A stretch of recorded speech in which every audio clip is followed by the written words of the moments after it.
So చూసి చూడగానే ఆయనతో ఒక తెలియనటువంటి డివైనిటీ ఉందండి.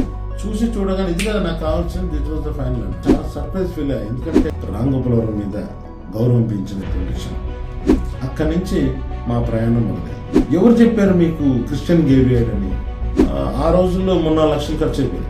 పోటీలు వెళ్ళి బిర్యానీలు తెప్పించుకొని మరీ శ్మశానంలో ఆ సమాధుల మీద కూర్చొని కట్ చేసి మమ్మల్ని దూరం వెళ్ళిపోమన్నాడు. అది నాకు ఖర్చు వేసింది. నేను నిజంగా నమ్మండి, 3 లుంగీలు కట్టుకున్నాం. అప్పుడు టైం 2:30-3 అవుతుంది. నక్సలైట్ల ప్రభావం చాలా ఉంది. అయిపోయి ఏంటిది ఈ టైంలో వచ్చారు, ఏమైంది? ఒక కాంపిటేటివ్ స్పిరిట్ అని అది ఆయన జీవితాన్ని కొంతమంది తిప్పిందని చెప్పారు. బిందెలు ఎత్తుకొని చెరువు నుంచి వస్తున్నటువంటి ఆడవాళ్ళు, that is completely different world. మళ్ళీ మనకు సినిమాను పునర్జీవనం చేస్తారు. మోస్ట్ సక్సెస్ఫుల్ కథ. Thank you షబ్బకయ్య.